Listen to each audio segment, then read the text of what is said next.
ने सीमन की ओर कॉन्सेंट्रेट नहीं किया। इसलिए अगर आप टेस्ट ट्यूब के लिए एनरोल्ड हैं तो इस बात का अवश्य ख्याल रखें कि डॉक्टर ने आपके हस्बैंड के सीमन की पस को ख़त्म करने के लिए, कीटाणुओं को ख़त्म करने के लिए, काउंट को बढ़ाने के लिए, मोटिलिटी को बढ़ाने के लिए दवाई दी है। आपने सही वक्त पे ली है और पुनः उसका जांच करवाया है या नहीं, क्योंकि सिंपली आपके हस्बैंड के शुक्राणु अच्छे होने से भी आपके टेस्ट ट्यूब बेबी का रिजल्ट में बहुत फर्क पड़ सकता है। हमें बहुत ही मीठे और फलदायी रिजल्ट मिल सकते हैं।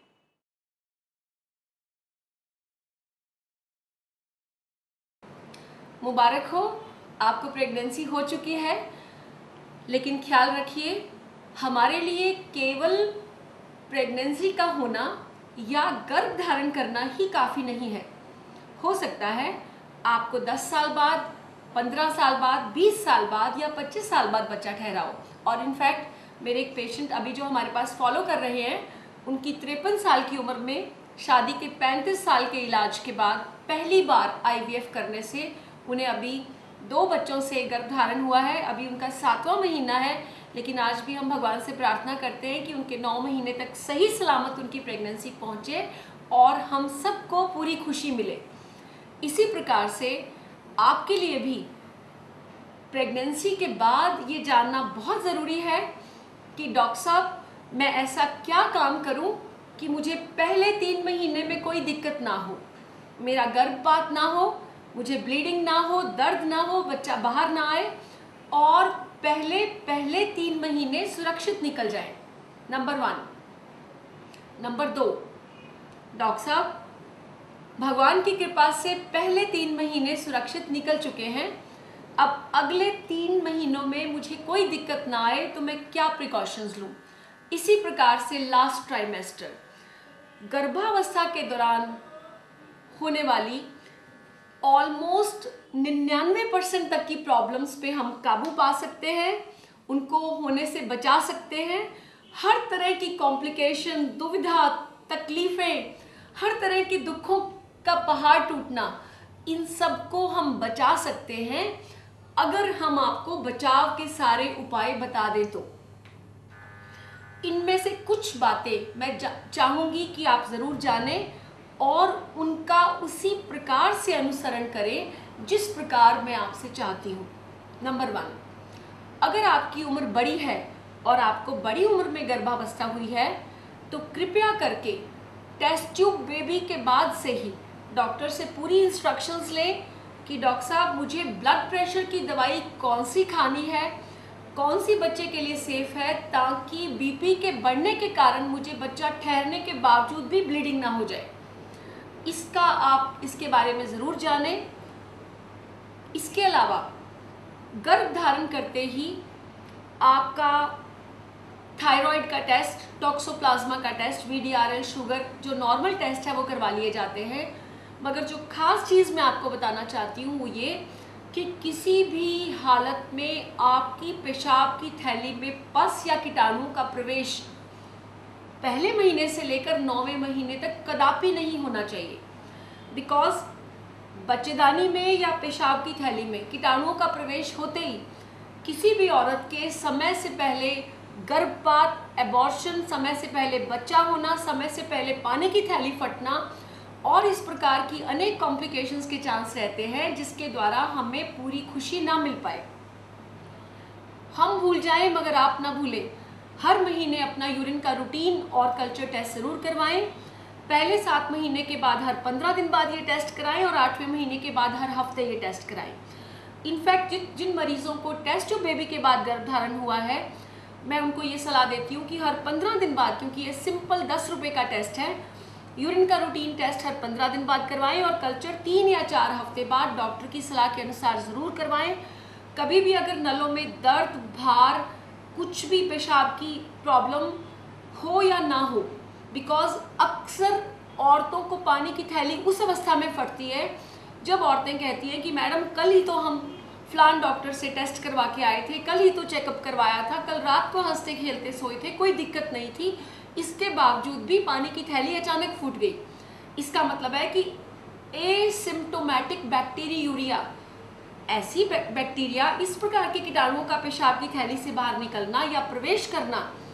जिसमें औरत को कोई सिम्टम नहीं हो, कोई परेशानी, कोई दिक्कत नहीं, मगर उसके बावजूद भी अंदर कीटाणुओं का प्रवेश है, अंदर कीटाणुओं का बहुत भारी बोलबाला है और अचानक ही एक स्वस्थ औरत में पानी की थैली फट जाती है और 6 महीने में 5 महीने पे बच्चा बाहर आके बल्कि हमें पहले से भी ज़्यादा दुखी कर जाता है। हम चाहते हैं हमारे किसी भी मरीज को ऐसा प्रॉब्लम ना हो, चाहे आपको सिम्टम हो यानी कि नीचे दर्द होना, भार पड़ना, पेशाब की दर्द, किसी भी तरह की नीचे दर्द रहना या पेशाब की तकलीफ होना, बहुत ज़्यादा सफ़ेद पानी होना या आपको कोई भी दिक्कत ना हो, इसके बाद भी आप हर 10-15 दिन के बाद यूरिन का रूटीन करवाएं और हर 3-4 हफ्ते बाद कल्चर करवाएं और हमारी मदद करें कि हम एक नन्हा सा फूल आपके आंगन में खिला सकें बिना किसी दिक्कत के, आपकी प्रेगनेंसी पूरे समय की हो और हमें बहुत ही एक सुहाना सफ़र रहे प्रेगनेंसी के दौरान। दूसरी बात, प्रेगनेंसी के दौरान ब्लड प्रेशर का बढ़ जाना, खास करके जब आपकी प्रेगनेंसी बड़ी उम्र में हुई हो या ये आपका पहला बच्चा हो। बड़ी उम्र की प्रेगनेंसी में क्रॉनिक हाइपरटेंशन यानी पहले से बीपी हाई होगा और अचानक 6-7 महीने के बाद बहुत बढ़ जाएगा, जिसके कारण आपका बच्चा पूरे समय का नहीं पहुंच सकेगा और हो सकता है आपको बच्चा हासिल ना हो। इन सारी तकलीफ़ों को बचाने के लिए जो दवाई है वो हम पहले महीने से शुरू कर सकते हैं और 14-15 हफ्ते पे जब प्लेसेंटा या ऑल बच्चेदानी के अंदर पूरी जड़ पकड़ रही होती है, उस वक्त अगर हम कुछ ऐसी दवाइयाँ दे दें जब उसकी जड़ अच्छे से पकड़ी जाए बच्चेदानी के अंदर, तो उस अवस्था में किया हुआ तब से लगातार चलाया हुआ इलाज हमें 6 या 7 महीने के बाद जो बहुत तेज़ ब्लड प्रेशर बढ़ जाने के कारण हमारे गुर्दे, हमारा लिवर, हमारे अंग फेल होने लग जाते हैं, औरतों को दौरा पड़ जाता है, बच्चे बच नहीं पाते हैं, हम उन सब कंडीशंस को बहुत इफ़ेक्टिवली, बहुत अच्छे तरीके से हम उनका बचाव कर सकते हैं। हम बहुत सी ट्रेजेडीज़ को होने से बचा सकते हैं और अपनी औरतों को बहुत सुरक्षित कर सकते हैं। इसके अलावा आहार को मैं बहुत ही महत्वपूर्ण समझती हूँ। कृपया करके पूरी प्रेगनेंसी में पानी खूब पिए। खाने के बाद पानी ज़्यादा ना पिए ताकि खाना हजम हो जाए। खाने के बाद आधे पौने घंटे तक ज़्यादा पानी का सेवन ना करें। अदरवाइज सारा दिन जितना पानी पी सकते हैं पिए। दूध, दही और लस्सी का खूब सेवन करें। दही और लस्सी शाम को 4 बजे के बाद ना लें और खट्टी दही और लस्सी ना लें ताकि गला खराब ना हो जाए और उसकी दवाई ना लेनी पड़े। फीका ठंडा दूध अक्सर मैं मरीजों को कहा करती हूँ, फीका ठंडा, कई बार बर्फ जैसा ठंडा दूध मैं कहा करती हूँ। अगर किसी पेशेंट को बहुत तेज़ाब की शिकायत हो, यहाँ दर्द हो, बहुत एसिडिटी होती हो, काफ़ी तेज़ाब बनता हो, मन खराब होता हो, इस प्रकार के पेशेंट में बर्फ़ जैसा ठंडा फीका दूध का सेवन करने से पेशेंट को लाभ होता है। और पानी, दूध, दही, लस्सी जिसमें चीनी और मिर्च मसाला कम हो, इन चीज़ों का सेवन करना कीटाणुओं को शरीर से बाहर निकालने में मदद करता है। जिस प्रकार से हम एंटीबायोटिक लेके या कीटाणु मारने की दवाई लेके कीटाणुओं को मार देते हैं और बाल्टी पानी की डाल के उनको आगे चला देते हैं, सिमिलरली हम मुंह के जरिए अगर पानी ज़्यादा लें और दूध, दही, लस्सी का सेवन करें, चीनी, मिर्च मसाला ना खाएं, तो हम अपने जीवन में अपना फ़ायदा कर सकते हैं और बहुत सी अननेसेसरी एंटीबायोटिक या कीटाणु मारने की दवाइयाँ लेने से बच सकते हैं। अगर आपका वज़न ज़्यादा है और आपको जेस्टेशनल डायबिटीज़ का रिस्क है, यानी कि 6 या 7 महीने के बाद जब औरतों का शुगर बढ़ जाता है और बच्चे अंदर ही अंदर 7.5, पौने 8, 8, सवा 8 महीने पे मर जाते हैं क्योंकि माँ की शुगर लेवल बहुत ज़्यादा है, ऐसी अवस्था को भी हम बचा सकते हैं। इस तरह के पेशेंट्स जिनका वज़न ज़्यादा है या जेस्टेशनल डायबिटीज़ का रिस्क ज़्यादा है, आप आलू, चावल, चिकने पदार्थ और मोटा बनाने वाली वस्तुएं, वसा वाली वस्तुएं, फैटी मील्स जिनसे आदमी मोटा हो जाए, इस तरह की चीज़ें कम लें और ताज़े फल, सब्जियां, सलाद खूब ज़्यादा लें। भगवान ने जो हमें कड़वी चीज़ें दी है, जैसे मेथी का सेवन आप कर सकते हैं।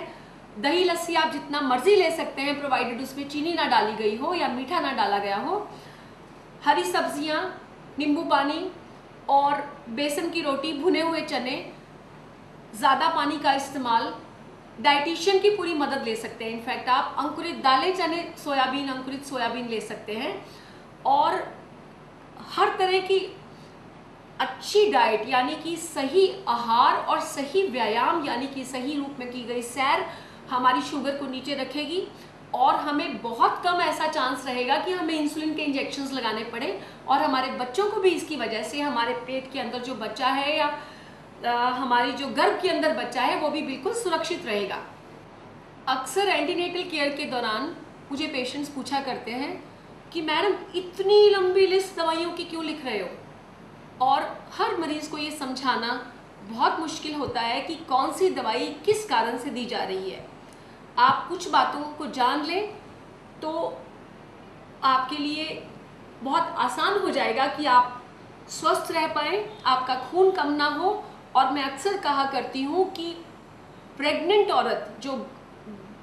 गर्भवती औरत है, उसका शरीर स्टील का होना चाहिए। ना तो उसको खून गिरे बच्चा पैदा होने के बाद, ना कोई कमजोरी आए, ना कोई कॉम्प्लिकेशन हो, किसी प्रकार की प्रॉब्लम ना हो। एक औरत को इस बात की कभी भी सजा ना मिले कि उसने एक बच्चे को जन्म दिया। पहले 3 महीने फॉलिक एसिड, जिसको हम अमृत की बूंद कहते हैं, पहले 3 महीने के लिए, जिसके द्वारा कोई भी न्यूरल ट्यूब डिफेक्ट बच्चे में नहीं होता, अनिवार्य है। बच्चा पेट में लाने से 3 से 6 महीने पहले ही दुनिया के सभी देशों में हम ये गोली शुरू कर देते हैं, और ये गोली हम इसको 5 रुपए की गोली और लाखों की जिसकी वैल्यू है वो कहा जाता है। ये अनिवार्य है पहले 3 महीने। 3 महीने के बाद आयरन, कैल्शियम और फॉलिक एसिड तीनों अनिवार्य हैं। इसके अलावा कुछ पेशेंट्स में हम विटामिन ई या ओमेगा 3 फैटी एसिड्स या प्रोटीन की गोलियां या इकोस्प्रिन यानी कि लो डोज एस्पिरिन, ताकि बच्चे को ऑक्सीजन और खून की सप्लाई अच्छी चलती रहे, इस प्रकार की अनेकों दवाइयों का इस्तेमाल करते हैं ताकि बच्चे का दिमाग तेज हो, मरीज सही रहे और आपके शरीर में काफ़ी ऐसी प्रॉब्लम्स या कॉम्प्लिकेशंस ना हो, जैसे कि बच्चे की ग्रोथ का कम होना, आपके अंदर पानी कम हो जाना, बच्चे को इन्फेक्शन ना होना। इस तरह की अनेकों चीज़ों का हम इस्तेमाल करते हैं ताकि आपकी प्रेगनेंसी बिल्कुल सही चले, ताकि एक सुखद गर्भावस्था की अनुभूति करते हुए एक सुहाना सफ़र लेकर आप बिना किसी प्रॉब्लम्स के अपनी मंजिल तक पहुँचे और खुशी खुशी बच्चों को जन्म दें। एक बात याद रखिएगा,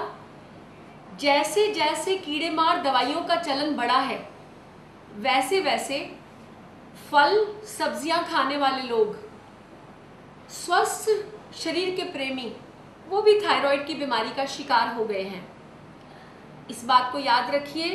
कि अगर किसी स्त्री को थायराइड नाम की ये ग्रंथि सही रूप में काम नहीं कर रही, उसको प्रेगनेंसी भी हो जाए, बच्चा भी हो जाए, लेकिन वो बच्चा दिमागी रूप से कम हो सकता है, मंद बुद्धि हो सकता है, मेंटली रिटार्डेड हो सकता है। ख्याल रखें, इस बात का विशेष ख्याल रखें कि क्या आपके डॉक्टर ने पहले 2 महीने के दौरान ही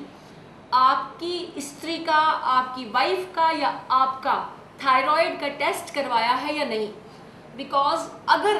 गर्भवती स्त्री का थायराइड नॉर्मल है तो आपके बच्चे को थायराइड की वजह से मंद बुद्धि होने का चांस बहुत कम होगा।